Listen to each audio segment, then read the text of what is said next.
Hello बच्चों, good morning. देखिए, पिछले क्लास में हम लोग देख रहे थे social study in SST class 5 का, जिसमें ट्रांसपोर्ट चैप्टर देखे थे 17। उसमें हम लोग क्वेश्चन आंसर देख रहे थे और बोले थे लॉन्ग टाइप क्वेश्चन जो होगा हम लोग नेक्स्ट वीडियो में देखेंगे। तो आज हम लोग देखते हैं long type and application based question. देखिए, एप्लीकेशन बेस्ड क्वेश्चन में क्या है। सबसे पहले, Anita is on tour of Europe, she wants to see the country side, what mode of transport do you suggest she should use, give a reason for your suggestion. Anita Europe घूमना चाहती है, किस तरह का वो ट्रांसपोर्ट का यूज करेगी। Europe में जितने भी कंट्रीज है सब घूमना चाहती है, आपको किस तरह का वो ट्रांसपोर्ट का यूज करेगी। तो यहाँ से यूरोप जाने के लिए सिंपल सी बात है कि अगर घूमना चाह रही है तो ट्रेन से आओ। अब ट्रेन तो खैर जाएगा नहीं अगर बीच में समुद्र वगैरह है, और शिप वगैरह से, तो शिप से जा सकती है, या फिर घूमना है तो सबसे पहले आपका यहाँ पे सजेस्ट होगा क्या, एयरवेज, यानी एरोप्लेन से जाएगी। एयरवेज, ठीक है, एयरवेज। क्यों? क्योंकि शॉर्ट डिस्टेंस पड़ेगा यहाँ से, मतलब मान लेते हैं इंडिया से जा रही है तो शॉर्टेस्ट डिस्टेंस उसको पड़ेगा, बाकी सब, और टाइम भी कम लगेगा। लेकिन बाकी सबसे क्या होगा, टाइम भी ज़्यादा लगेगा, डिस्टेंस भी ज़्यादा होगा, ठीक है ना। ट्रेन तो जाएगा नहीं, जाएगा तो क्या, शिप। तो शिप में क्या हो जाएगा, उसको टाइम लगेगा, डिस्टेंस ज़्यादा हो जाएगा। तो हम लोग यहाँ पे लिख देंगे, क्या सजेस्ट करेंगे हम लोग, airways. Give a reason for your suggestion, reason में क्या लिख देंगे हम लोग, because airways take short time and it make the long distance shortest, यानी कि कह सकते हैं कि जो डिस्टेंस है उसको शॉर्ट कर देगा एयरवेज, एरोप्लेन वगैरह, ठीक है ना। उसको काफ़ी घूम कर नहीं जाना पड़ेगा, हालांकि ये एरोप्लेन का भी होता है सिग्नल जिसको वो कैच करते हुए जाता है, कैच करता है। तो एयरवेज इसलिए लिखेंगे क्योंकि एयरवेज यानी एरोप्लेन इज़ द फास्टेस्ट, ठीक है ना, transport, fastest transport. It can cover the long distance in short time. क्या लिखेंगे, it can cover the long distance in short time, ठीक है। अब हम लोग देखते हैं F number first, what are trans continental railways, explain their importance with the help of an example. देखिए, यहाँ से लिखिएगा trans continental Airways.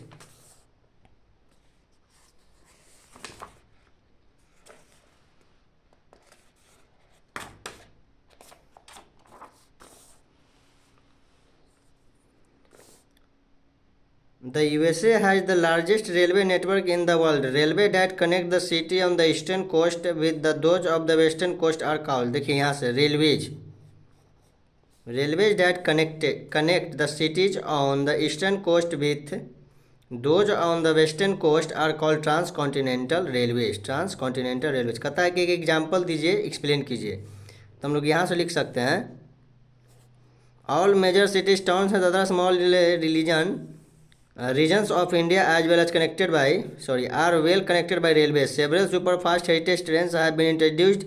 Deccan Queen and the places on the wheels are two such heritage trains constructed for foreign tourists.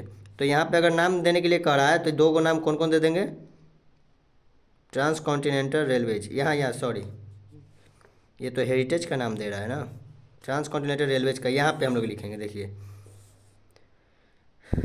countries like USA, Canada and Australia such railways network. The transcontinental railways run across the Europe and Asia. ठीक है, यानी कि ये पूरा paragraph आपको लिखना है, ये पूरा पैराग्राफ आपको यहाँ से यहाँ तक लिखना है, ठीक है। देखिए, नेक्स्ट क्वेश्चन क्या कहता है, differentiate between national highway and international highway. यहाँ पे आप लिखिएगा, ठीक है, national highway connect the two cities और town, national highway connect two cities और town, and international highways connect to country, ठीक है ना। तो नेशनल हाईवे किसको कहेंगे, जो दो गो सिटी टाउन को जोड़ता है, दो गो स्टेट्स को जोड़ेगा, ठीक है ना। यानी कि बिहार से यूपी जाने वाला जो हाईवे होगा वो नेशनल हाईवे कहलाएगा। लेकिन जैसे ही अपने हम लोग इंडिया से कहीं दूसरे कंट्री में जाते हैं तो जिस हाईवे से जाएंगे उसको कहेंगे international highway. Those highways which connect to countries are known as international highways, and those highways which connected to states are called national highways. Why do we need transport, तो यहाँ पे हम लोग क्या लिखेंगे, we need transport for make our distance, for make our travel distance, या फिर कह सकते हैं कि फॉर मेक आवर जो भी है वर्क या फिर load carrier make easier. We need transport to make our comfort easier, ठीक है ना। हम लोग ट्रांसपोर्ट का यूज क्यों करते हैं, ताकि वो हमको क्या करे, बड़े से बड़े काम या फिर लॉन्ग से लॉन्ग डिस्टेंस को क्या करता है, हमको कवर कर देता है। तो we need transport to cover a long distance in short time. We need transport to cover a long distance in short time, ठीक है। एंड उसमें और भी आप जोड़ सकते हैं, and to carry heavy loads easily, ठीक है। We need transport to cover long distance in short time with safety, ठीक है, आसानी से सेफ्टी के साथ। एंड कैरी हैवी लोड्स, ठीक है, लिख लीजिएगा। एंड कैरी, लिख नहीं रहे हैं हम इसलिए बोल रहे हैं, आप लिख लीजिएगा, बोल रहे हैं तो। And carry heavy loads with easily, ठीक है ना। तो आसानी से क्या कर सकता है, आसानी के साथ क्या कर सकता है, बड़े बड़े बोझा को, भारी लोड्स को, बर्डन को उठा सकता है और लॉन्ग डिस्टेंस को आसानी से कवर कर सकता है शॉर्ट टाइम में with safety. What are canals, ठीक है, तो कैनाल्स में लिखिएगा canals are route which connected the two oceans, और कह सकते हैं यहाँ से लिख सकते हो आप, canals are route dug to link seas, ठीक है, लिखिएगा कैनाल्स आर रूट, क्या लिखना है, पहले यहाँ पे ऐड करना है canals are route, ROUTE route dug to link sea, ठीक है ना, समुद्र, टू लिंक सी, ठीक है। उसके बाद ये हो गया कैनाल्स का। Canals are the route to dug, canals are route dug to connect sea, यानी दो गो समुद्र को जोड़ने के लिए हम लोग जो रास्ता बनाते हैं उसको हम लोग कहते हैं कैनाल्स।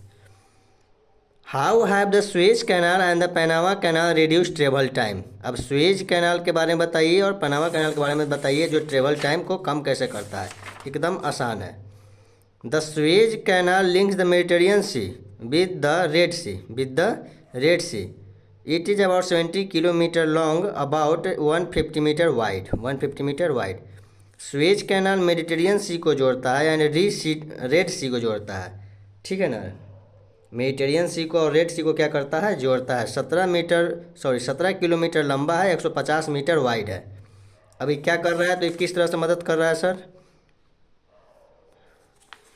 अब देखिए दो गो सी है, रेड सी एंड मेडिटेरियन सी। अगर रेड सी और मेडिटेरियन सी को अगर हम देखा जाए, यहाँ पे देखिए पिक्चर दिख रहा है ना, मान लेते हैं ये, हाँ मानना क्या यही है। तो ये जो आपको दिख रहा है ये आपका कैनाल्स है। अब इस सागर से यहाँ पे जाने के लिए, यहाँ से यहाँ जाने के लिए काफ़ी मतलब घूम कर जाना होगा, लेकिन क्या किया, इसको शॉर्टेज डिस्टेंस में कवर किया, यहाँ से यहाँ कवर किया। तो हाउ इट रिड्यूस्ड, क्या कह रहा है, कैनाल्स रिड्यूस ट्रेवल टाइम। तो make the distance shortest, make the distance between two seas shortest. लिखेंगे the Suez Canal link between the Mediterranean Sea and, यहाँ से रेड सी, हाँ ठीक है। The Suez Canal link the Mediterranean Sea with Red Sea, it is about 17 kilometre long and 150 metre wide. It make, यहाँ से आप add कर सकते हो, जब ये ऐड करेंगे तो इसको, हाँ ठीक है लिख सकते हो, इसको भी लिख सकते हो। हालांकि उसके बारे में बताया गया है कि 17 किलोमीटर लंबा है, 150 मीटर वाइड है। इसमें आप ऐड कर सकते हो it make long distance short, it make long distance between Red Sea and Mediterranean Sea, between the, ऐसे लिख सकते हो, between Mediterranean Sea and Red Sea, ठीक है।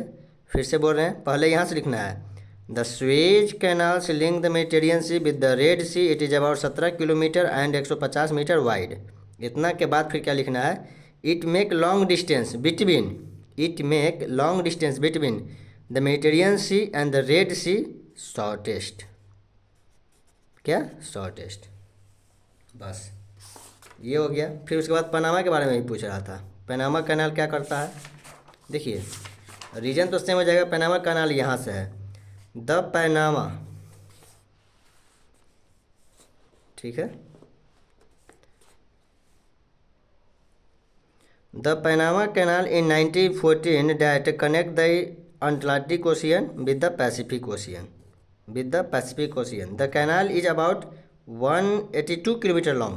देखिए यहाँ तक लिखिएगा, द पनामा से लेके 182 किलोमीटर, सॉरी यहाँ से यहाँ तक। The Panama canal in 1914 was connected the Atlantic Ocean with the Pacific Ocean. The canal is about 82 kilometre long, 82 kilometre long. Ship can cross it in just 8 hours. अच्छा, इसका ये भी हो गया आंसर, ट्रेवल टाइम कैसे कम करता है। देखिए 82 किलोमीटर्स लंबा ये है। अब अटलांटिक ओशियन और पैसिफिक ओशियन, देखिए दो गो समुद्र को, महासागर को, ओशियन है ना, महासागर को जोड़ रहा है, ठीक है ना, कनेक्ट कर रहा है। और इन दोनों के बीच के डिस्टेंस को कितने देर में, सिर्फ 8 आवर में हम लोग क्या कर रहे हैं, कवर कर रहे हैं। Ships can cross it in just 8 hours, ठीक है ना। तो 82 किलोमीटर्स हम लोग सिर्फ जा रहे हैं कितने घंटे में, 1 घंटा में। और दो गो समुद्र के बीच का डिस्टेंस को हम लोग कवर कर लिए सिर्फ 82 आवर्स में।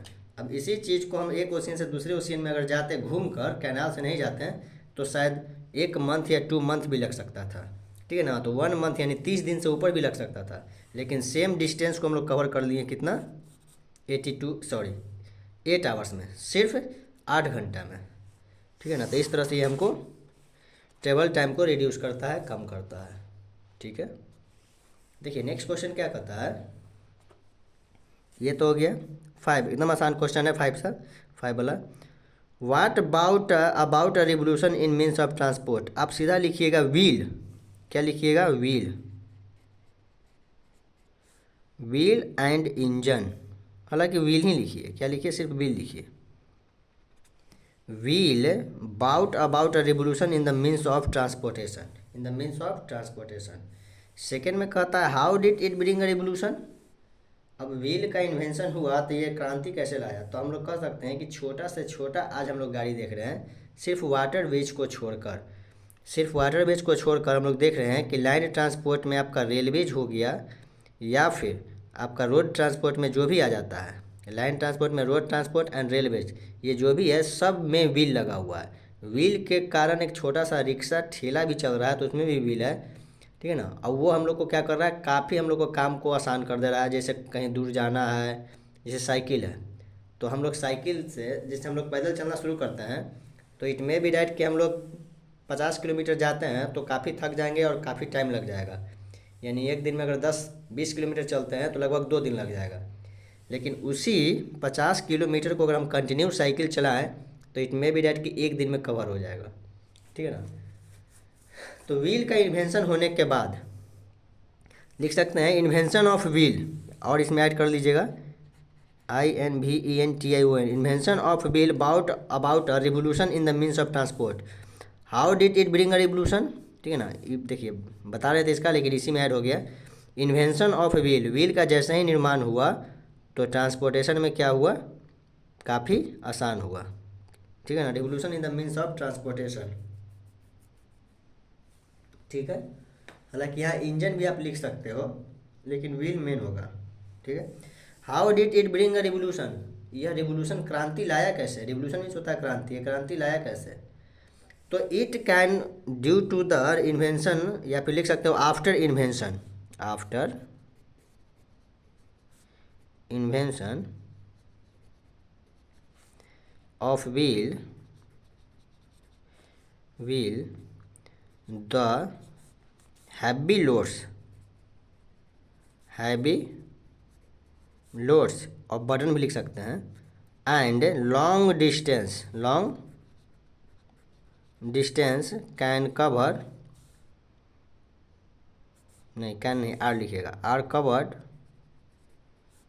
Covered with short time, in short time लिख सकते हैं, इन शॉर्ट टाइम, ठीक है। विथ चीप कॉस्ट भी लिख सकते हो, in short time with cheap cost, with WITH with cheap cost, ठीक है ना।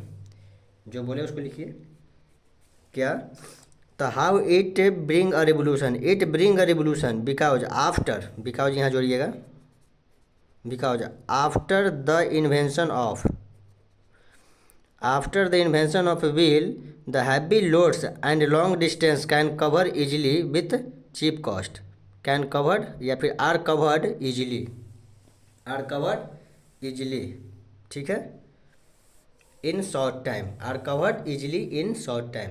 व्हील का इन्वेंशन होने के बाद क्या हुआ कि बड़े से बड़े डिस्टेंस को और लोड को यानी कि वजन को, जो भी रहता मतलब सामान वगैरह जो हम लोग कैरी करते हैं, देखते हैं आजकल बैग भी आ गया, सूटकेस वगैरह, उसमें भी लगा हुआ रहता है व्हील। उस बैग को आप सर पर उठा कर चलते हैं तो काफ़ी मतलब भारी लगेगा, लेकिन उसको हम लोग क्या करते हैं, एक छोटा सा बच्चा भी शौक से उसको मतलब, और उसको अच्छा लगता है, मज़ा आता है, वो सूटकेस को क्या करता है, उसके हैंडल को निकालता है और उसको खींचते हुए लेकर चला जाता है, यानी व्हील उसमें लगा हुआ है जिसके कारण वो आसानी से उस बड़े से सूटकेस को भी कैरी कर रहा है। एक छोटा सा बच्चा बड़ा सा सूटकेस को उठाए हुए है, मतलब उठाए हुए उसको खींच रहा है, ठीक है ना। अगर व्हील नहीं रहता तो वो, अगर कोई बड़ा आदमी भी उसको अगर सर पे उठा ले तो कुछ दूर चलेगा, उसको भारी लगेगा, लेकिन सेम सूटकेस को एक छोटा सा बच्चा घसीटते हुए ले जा रहा है, क्यों, क्योंकि उसमें व्हील लगा हुआ है, ठीक है ना। तो व्हील के इन्वेंशन के बाद ट्रांसपोर्टेशन में काफ़ी रिवोल्यूशन आया, क्रांति आया, ठीक है। और यह रेवोल्यूशन कैसे लाया, तो देख रहे हैं कि बड़े से बड़े डिस्टेंस यानी लॉन्ग से लॉन्ग डिस्टेंस एंड हैवी से हैवी लोड्स को आसानी से कैरी किया जा रहा है, आसानी से कैरी किया जा रहा है, ठीक है ना।